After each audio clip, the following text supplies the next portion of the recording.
Before we get started, I want to give you an overview of what we're going to cover in the course.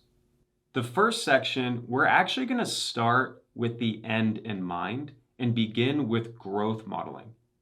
Growth modeling is really going to tie together everything that you learn in the course for the main strategic purpose that RevOps should have within the business organization.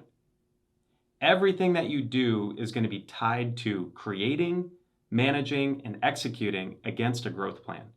So we're going to start there so you have the context as you go through the rest of the course.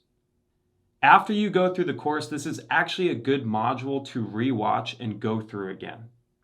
The next section is going to be your funnel metrics foundation. We're going to cover everything you need to do in order to be able to measure every aspect of the funnel and segment it across your entire business.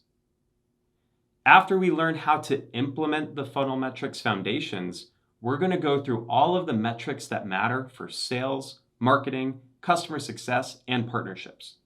Following the metrics that matter, we'll go through how to implement, manage, and design a comprehensive B2B tech stack.